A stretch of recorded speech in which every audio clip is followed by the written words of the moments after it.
Welcome back into Birds 365, a Tuesday edition following the NFL draft. We just had Tommy Lawler on from Eagles Blitz, a great breakdown there. If you missed that, be sure to go and check it out after the show is over. And then coming up, Ian Cummings from the Pro Football Network, a great draft analyst. John, I always love when we have Ian on. I always am enamored by his ability to pick a prospect from the 6th round and dive Stony Brook. Yeah, and he just breaks it down, measurables, everything. It's pretty tremendous. Yeah, so we'll get some Jalix Hunt info from Houston Baptist, now Houston Christian. Yeah, Ian's knowledge on the NFL draft, very few can match him. One of the best in the biz. So glad to get him one last time post-draft. Obviously, he'll break down not only the Eagles draft, which by all objective measures is a really good draft. Again, I tend to grade more decisions. It's nobody knows, but and we'll see how these players develop. As Tommy kind of pointed out, we all thought Nakobe Dean was tremendous value. Maybe that was a good example of why you can't get too high on any post-draft breakdown. And that was a 3rd-round pick. So now we're talking about a 5th-round pick. But where, Tommy and I don't differ on a lot, but where we differ on one in that conversation was Devin White. There's opportunities here because Nakobe Dean is unproven, because Devin White has played the way he played in Tampa. Look, Mike Gill tells a great story when he was on the show. He tried to get somebody who covered the Bucs on his radio show. And they said to talk about Devin White when the Eagles signed him. And they said, you know what? I don't want to do it. I don't want to come on and say anything bad. And I got nothing good to say. And it has nothing to do with a person. It has to do with it as a player. So because of that discussion we were having with Tommy, I pulled up his PFF grades. And again, PFF is not the be all end all, but this is what I say about PFF. If they say you're playing well, you're playing well. If they say you're playing poorly, you're playing poorly. Here's Devin White in his 5 years. This is 5 years. Rookie year. 68th out of 90 off-ball linebackers. That was the high point.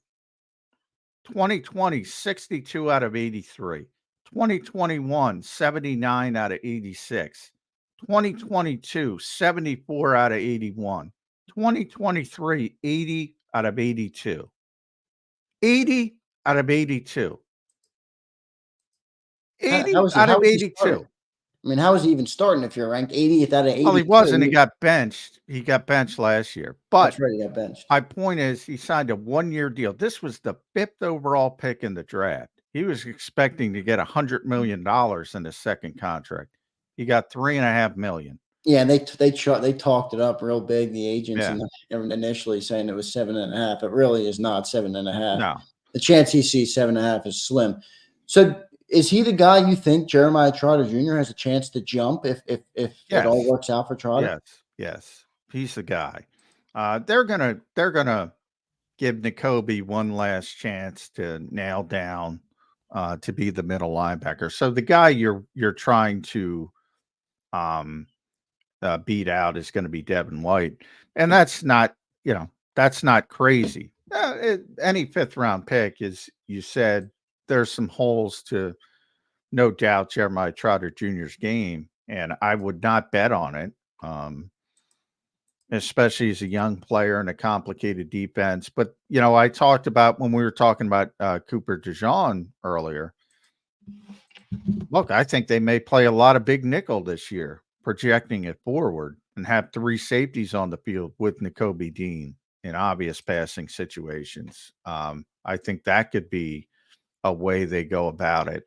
But there's, that's why I say, if they drafted Edgerrin Cooper, if they drafted Peyton Wilson in a different world and he was medically cleared, I would say I would bet on those guys being day one starters. I would bet on them being day one starters. With Trotter, No, it's still unlikely, but there is an opportunity. There is an opportunity. That's all I'm trying to point out.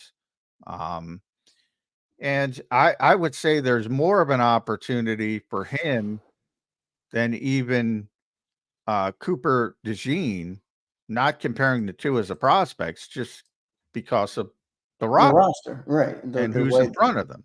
right? Um, to play a lot early. There is an opportunity. Now he's got to play tremendously well in the summer. And it's still unlikely because he was drafted in the 5th round for a reason. But because of the weakness at the linebacker position, it's fair to point out that, hey, and remember, you're in a town who thinks TJ Edwards can't play linebacker. Well, he can't cover. He can't do this. He can't do that. He's been one of the best linebackers in football for 3 consecutive years. I still, to this day, do not know why they didn't just sign TJ Edwards. He didn't get buku bucks. He got a regular contract that the Eagles could have afforded. Yeah, well, they definitely could have afforded it. Yeah, I mean, and that those even in NFL buildings, those labels are meaningful. And you got one guy who's the number 5 overall pick, and forever people are making excuses for him and saying, "Oh, he's the number 5 overall pick. He's a great athlete." And you still got people saying he's a good player. And you got one guy who was undrafted who's a good player, good player, good player, and they say, "Oh, he's undrafted." I don't know. I look at what's going on the field. And then you have the outlier. The problem with White is you have the outlier. He was the number 5 overall pick for a 3-game span. And on the biggest stage, he was the Tampa Bay Buccaneers' best player in their run to the Super Bowl. Their best player. They had Tom Brady. He was their best player. Never before, never after. It's one of the weirdest anomalies in NFL history. Literally. Is it too early to write him off? I mean, if based on what you just said, how could this guy stink? I mean, I how don't could you know. be a player on a Super Bowl winning team that stands above the rest? You beat Mahomes in the Super Bowl. I believe they beat Mahomes that year in the Super Bowl. It's one of the weirdest anomalies ever. Because he was a monster in that playoff run. Yeah, And everybody was and like, Jen in the chat points out he was a great player at LSU. well, he's the 5th overall pick. Obviously, he was a great player in college, but that's not really all that relevance. And by the way, think about this. In the divisional round, they beat the Saints with Drew Brees, Right. and he had 11 tackles, 1 pass deflection, forced a fumble, intercepted Brees in that game. Then in the NFC Championship game against the Packers and Aaron Rodgers, he had 15 tackles, recovered a fumble as they advanced to the Super Bowl. Then in the Super Bowl, as they dominated defensively, 12 tackles, 2 tackles for loss, game-sealing interception thrown by Patrick Mahomes. Drew Brees, Aaron Rodgers, Patrick Mahomes. See, this is why the college comment actually is relevant to me, because if he's a great player in college and he comes to the NFL and he just can't match up with the competition, okay, you see that happen all the time in the NFL. But he did it. He proved he could play at the NFL level at a high level. Where did it go? What happened to this guy? But even during the season, during the regular season, and by the way, that's the 2020 season. He was 62 of 83. He did not play well during the regular season. Maybe he's one of those guys that gets psyched up for big moments. I don't know. But it's tough to get through the lesser moments. The next year, he had one of the lowest grades I've ever seen, 35.1, 79 of it. I mean, it's been atrocious. Atrocious. Are the Eagles done at linebacker, John, you think? Are they done adding to that position? Are they not going to do what everybody wants them to do, and that's get significantly better at that position? No, I think this is it. I think this is it. Nakobe Dean, Devin White, and cross your fingers. And I if mean, you there's want a to lot of talk talk about yourself, moving to a look, 34 front. Heck, guys who are the number 5 overall pick in the NFL draft can fail. You've seen a guy who failed in Tampa Bay. And by the way, think about who Tampa Bay's coach is. Todd Bowles, pretty good defensive yeah, coach. great defensive mind.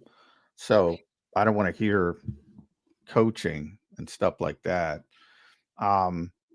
Guys who are the number 5 pick in the draft don't fail because they're not good athletes and they don't have NFL skill sets. It's other things. In his case, he's not very instinctive. He overruns plays. He's out of position, things like that.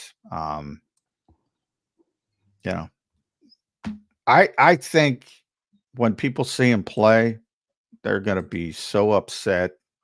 It's going to multiply pretty quickly. I mean, everybody's enamored by the name, but what I don't get is if they're moving to a 34 front, you need good linebackers. There's no such thing. Stop with the 34. They play multiple variable fronts. That is my pet peeve, Xander. All right, there you go. They play 50 fronts and 40 fronts, 5-man fronts, 4-man fronts. 3-4 is an antiquated notion. Never 4 linebackers on the field. Edge rushers, edge defenders, call them what they want. Overhang players, Jonathan Gannon. God, I hate that terminology. 4-3-3-4. I've heard it a lot this offseason. I really have. Yeah. Well, because it drives me insane. They're playing the same scheme they played the past 3 years. The same one. They might do it better because Big originated it, but they're playing the same scheme they played the last 3 years. We'll get to a timeout. We have Ian Cummings on the other side. I see him waiting in the green room, a great draft analyst from Pro Football Network. We'll talk to Ian on the other side of the break, see what he thinks of the Eagles draft, or the Eagles' first couple picks, of the late round picks, and his breakdown really on what went down on across the whole NFL on draft weekend. So Ian Cummings coming up next. Stay tuned on Birds 365. We'll be back after the break.